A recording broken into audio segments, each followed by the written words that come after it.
Nunca quise volver a ese lugar, y cuando lo hice, fue porque no tuve otra opción. A veces, la vida te arrastra hacia donde más temes. A mí me llevó de regreso a San Pedro Malverde, el pueblo donde nací y del que escapé siendo apenas un adolescente, con lo puesto y un terror en el pecho que nunca se me fue del todo. Mi madre murió en noviembre del año pasado. Yo vivía en Ciudad de México desde hacía casi 20 años. Apenas si hablábamos, no por rencor, sino porque el silencio se volvió costumbre entre nosotros. Cuando me llamaron para avisarme que había fallecido, mi reacción fue extraña. No lloré, no me quebré, solo sentí una brisa helada en el cuello, como si alguien me soplara desde una habitación vacía. Un mal presentimiento. Algo me dijo que eso no terminaba con su muerte. La herencia fue simple. La vieja casa familiar en San Pedro. Una estructura de piedra gris con un tejado hundido y ventanas como ojos vacíos al final de una calle de tierra que se tragaba las pisadas. Fui solo. No le dije a nadie que volvería. Ni siquiera a mis compañeros del trabajo. Sentí que, si lo compartía, de algún modo, esa cosa me seguiría hasta allá. San Pedro seguía igual que como lo recordaba. Calles estrechas, perros sueltos, silencio espeso. Pocas personas salían a la calle después de las 6, y los pocos que lo hacían, caminaban con la mirada baja. La casa me recibió como si no hubiera pasado el tiempo. Olía a humedad, a encierro y a cosas viejas, pero también a algo más. Los techos crujían, las paredes parecían respirar, y los espejos tenían una manía extraña, reflejaban cosas que no estaban ahí, una sombra que cruzaba detrás de mí, una figura parada en el pasillo. Un par de ojos en el reflejo de la sala. Me convencí de que era el cansancio, o el duelo, o los dos, pero entonces escuché los gritos. No eran de dolor, eran de desesperación, como si alguien se estuviera quemando vivo. Eran las 3 de la mañana. Me levanté, tomé una linterna y recorrí la casa. Revisé cada cuarto, cada puerta, cada rincón. No había nadie, nada, silencio. Hasta que llegué al sótano, la puerta estaba cerrada con candado. Uno viejo, oxidado, con una marca que jamás olvidaré, una cruz invertida, tallada en metal. Yo no recordaba que esa puerta existiera, y lo peor es que del otro lado, alguien rascaba. No sé cuánto tiempo me quedé ahí, parado frente a esa puerta. Solo recuerdo que el sonido del rascado cesó de golpe, como si supiera que lo estaba escuchando. Volví a la habitación temblando, intentando convencerme de que había sido producto de mi imaginación. No lo era. A la mañana siguiente salí a buscar al único hombre que creía podía decirme algo, don Pascual, un anciano que vivía cerca de la iglesia. Él había sido amigo de mi abuelo y aún conservaba una lucidez que ponía en duda su edad. Le conté lo poco que había pasado, evitando mencionar los gritos y la cruz invertida. Solo le hablé del sótano. Su rostro se tensó, sus labios se sellaron. Y me dijo algo que me erizó la piel. Esa puerta no estaba ahí, no cuando tu madre vivía. Si la abriste, no la vuelvas a cerrar. No la he abierto, respondí. Don Pascual me miró fijo, como si esperara otra respuesta. Luego suspiró hondo y murmuró: entonces aún hay tiempo. No quise preguntar más. Me retiré, pero esa noche soñé con la casa, o con algo dentro de ella. Me vi bajando al sótano con la linterna encendida. La cruz del candado brillaba como si ardiera, y en la oscuridad vi a alguien, a una mujer de espaldas con el cabello cubriéndole la cara. Cuando me acerqué, se giró lentamente. Y no tenía ojos. Desperté bañado en sudor. Fui directo a la puerta del sótano. El candado seguía allí, pero esta vez colgaba abierto. No recordaba haberlo tocado. No tenía la llave. No lo forzaron. Simplemente alguien lo abrió. O algo. Abrí la puerta con cautela. Un olor insoportable escapó de ahí abajo. Algo entre carne podrida y moho antiguo. Iluminé con la linterna y bajé los peldaños de piedra. El sótano era más grande de lo que parecía desde fuera.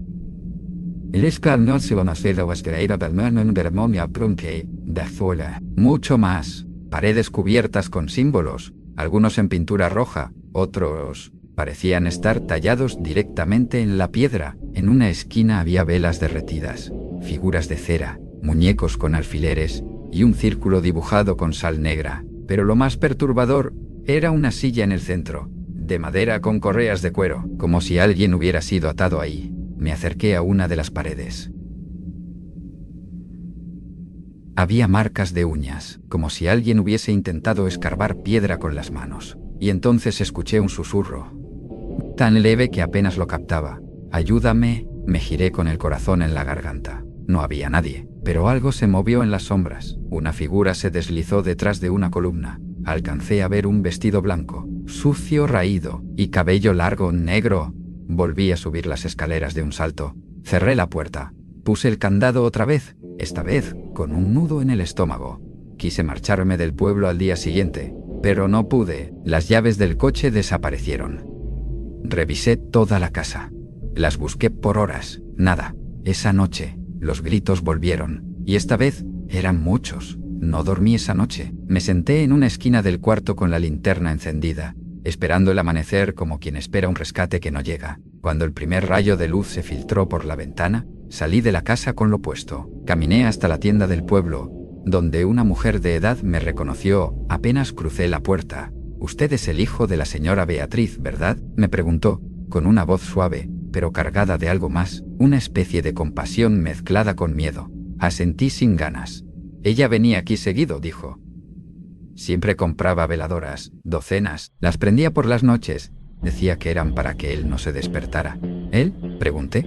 La mujer no respondió, solo se persignó y me dio una vela de regalo, roja, con olor a copal. De regreso a la casa, algo cambió. Lo noté en el aire.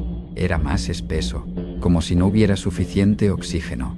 La madera crujía a plena luz del día, y las paredes transpiraban.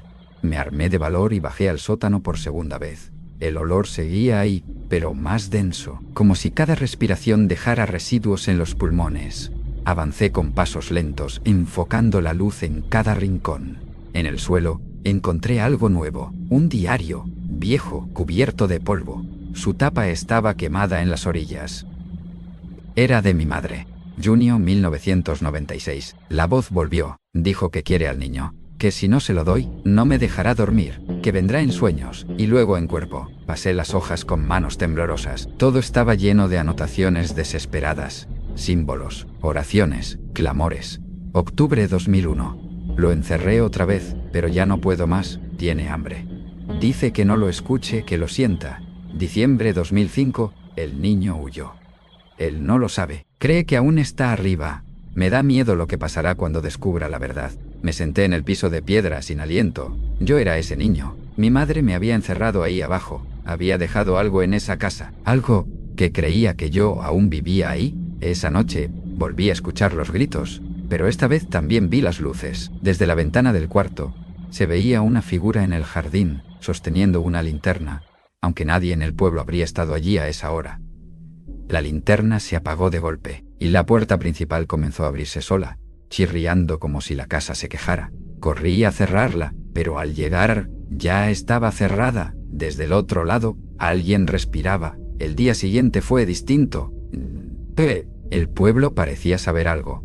A donde iba, la gente me evitaba. Dejaban puertas, bajaban las persianas. Nadie me hablaba. Me crucé con don Pascual nuevamente, sentado en la banca frente a la iglesia. Apenas me vio, me hizo una seña para que me acercara. Esta vez, su tono fue más grave.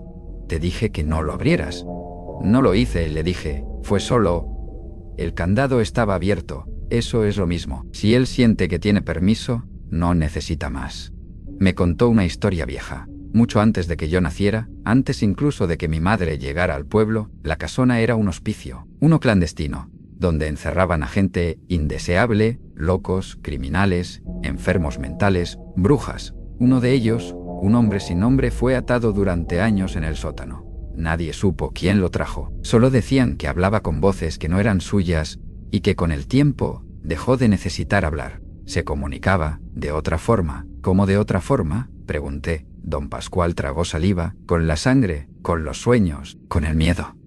Regresé a la casa con esa historia retumbando en mi cabeza. Esa noche, bajé una vez más al sótano. El aire era más espeso que nunca, y en el centro, la silla ya no estaba. La linterna temblaba en mi mano. Caminé hacia el círculo de sal negra. Estaba roto. Había huellas alrededor, no humanas, eran largas como dedos o garras, y en la pared, con sangre seca, una frase nueva: pensaste que podrías irte. Retrocedí, tropecé, caí, y cuando alcé la linterna, lo vi, una figura enorme, alta, más alta que cualquier hombre, con un saco blanco y desgarrado, la cabeza ladeada. No tenía rostro, solo un hueco, oscuro, como un abismo. Estaba parado junto a las escaleras, bloqueando mi salida. Pero no se movía, solo me miraba. El pánico me obligó a cerrar los ojos. Cuando los abrí de nuevo, ya no estaba. Subí a trompicones, cerré la puerta y bloqueé la entrada con todo lo que encontré. Sillas, muebles, estantes. Pasé la noche en vela, pero esta vez no escuché gritos, solo un susurro muy leve, como si viniera desde dentro de mi cabeza. Tú me dejaste. A la mañana siguiente, encontré un sobre bajo la puerta. No decía remitente. Dentro había una sola hoja, un dibujo a lápiz, mi cara, mi cuerpo, atado a una silla, y al fondo el hombre sin rostro. Quise escapar, lo intenté, pero el coche seguía sin arrancar. Caminé hasta la salida del pueblo, con una mochila en la espalda y los pies heridos de tanto andar, pero siempre terminaba volviendo, como si el pueblo me envolviera, me digiriera y me escupiera otra vez en el mismo sitio. Volví a la casa una noche más. Tal vez por miedo, tal vez por resignación, tal vez por culpa. Me senté en la sala con las luces apagadas, solo la vela de copal iluminando el cuarto. Tenía el diario de mi madre en las manos. En las últimas páginas, una frase se repetía una y otra vez, cada vez más temblorosa: él no quiere la casa, me quiere a mí, me quiere a mí, me quiere a mí, me quiere a mí. Entonces lo entendí, no se trataba de la casa, ni del pueblo, ni siquiera del sótano, se trataba de mí. El silencio se rompió con un golpe seco, como si algo enorme hubiera caído del techo. Puse de pie con la linterna en alto.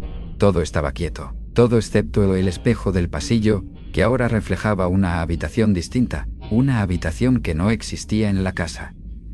Me acerqué, la imagen era clara, una sala gris, con paredes húmedas y una silla en el centro. Y yo estaba ahí sentado, atado. La linterna cayó al suelo, parpadeé, y el reflejo volvió a la normalidad. Pero el sonido volvió a la normalidad. Pero el sonido volvió. No eran gritos, eran risas. Una risa ronca, pesada, que rebotaba en los muros como si fueran carne viva. Subí al desván buscando respuestas, y las encontré. Un altar oculto bajo unas cobijas, con una foto de mi madre y la mía. Velas negras, sal, cabellos, uñas. Un pacto. Ella no lo había encerrado, lo había alimentado, lo había mantenido tranquilo, con su dolor, con sus rezos, y cuando ella murió, el hambre volvió. Sentí un golpe seco en la nuca. Oscuridad. Desperté atado a una silla. Oscuridad, en el sótano, frente al hombre sin rostro. No me habló, pero su presencia me decía todo. Sabía quién era, qué era, y lo que quería de mí. Me rendí, cerré los ojos, esperé el final, pero cuando volví a abrirlos, estaba en mi cama, en la ciudad.